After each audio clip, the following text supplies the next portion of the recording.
What's up, guys? We're back once again to r/malicious compliance. I'm not able to turn the camera on today, so we're gonna go a little old school. Anyways, let's get right in the story, and I'll see you in a bit. Show them all your documents. They will see you deserve no better. Okay, I'll show all my documents. Hi, this is my first post in here about a thing which happened half a decade ago, but recent experience made me remember it vividly. I hope you enjoy my story. To give context, I live in Europe, in a non-Anglophone country. I have always been a language nerd, and since my parents' divorce, English and everything in it, music, movies, internet, was my escape. So, I was fluent before most of my classmates, and got my CPE, Certificate of Proficiency in English, the highest certificate from the Cambridge Council, at 18. In my country, high schools are basically undergrad college and are finished between the age of 19 to 20.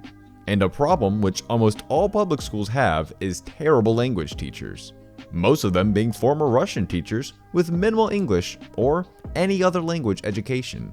Also, as my country is small, and nobody could reasonably expect to use our language abroad, we put a huge emphasis on language studies at all levels of education. And it is often the thing which schools boast about to become more prestigious. So, enough context. From early on, my last high school English teacher and I kicked it off to a bad start. The first test she gave us came back all red because of words which are not in the textbook. The terrible teacher, TT for short, would do this to me for the full final 2 years. She would take my essay and tests and cross out any word, phrase, or structure which was not in the textbook we were using. I maintain that I will go as far as to learn the textbook vocabulary by heart just to remember which synonyms I was allowed to use. Just because of TT's antics, I have managed to keep an A for 3 terms because there was nothing she could mark down on my grammar. The final term, however, TT learned that I wished to go to university to do Anglophone studies, a specialization that her daughter failed to be accepted for. She told me this as an explanation why I cannot ever hope to be accepted at the start of that term, and which, among dozens of other things, require good or even perfect marks from high school language lessons and accept only 5% of applicants. TT was dead set to make me fail. She started giving me the stupidest assignments and extra tests for misbehaving in class, being finished early and silently staring at a wall, which required me to mark the exact position of Disneyland on this A4 blind map of USA. Exact quote I still remember after all those years, and more of the same crap. You could tell she was so satisfied by me failing these tests, she would have a grin on her face each time handing out the results. By this time, I've been representing the school in Language Olympics for both English and Spanish. She had no idea because it was organized by another language teacher. And even though the principal made it into a big deal, TT was plainly uninterested.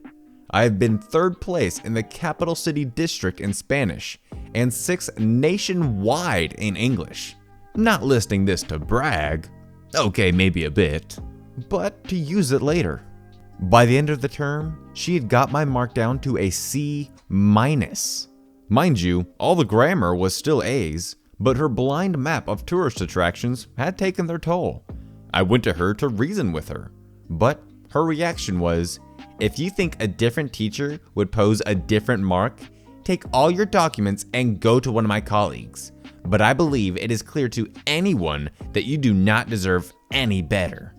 So I did. I took all my documents, the bloody blind maps, the grammar tests, my, by then, year-old PCE certificate, and 6th place diploma. I went to the teacher who organized the competitions and explained my situation. She was furious. She took this to the principal, and even though I was waiting outside, I could hear him yell at TT, "You are trying to fail the student who was representing us at the national level of competitions?"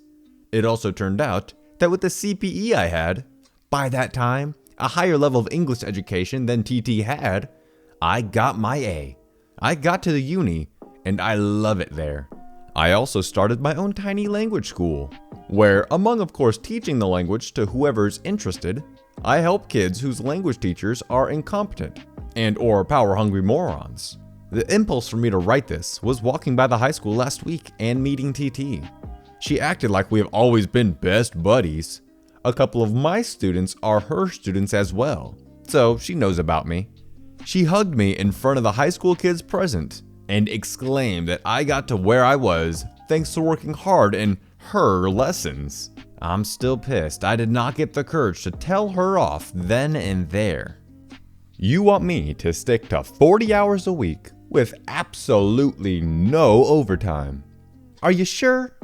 I posted this under an alternative account over a year ago, but had to pull it when some people figured out the company I worked for. I have been gone from that toxic environment for a year, and I'm reposting my MC so people can enjoy the post again. I am now happily employed at my requested rate, see below, and I work 40 hours a week with almost no overtime at all. Cheers.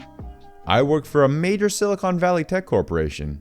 They are big. You have heard of them, and you probably have some of their hardware in your computer right now. I'm involved in creative marketing.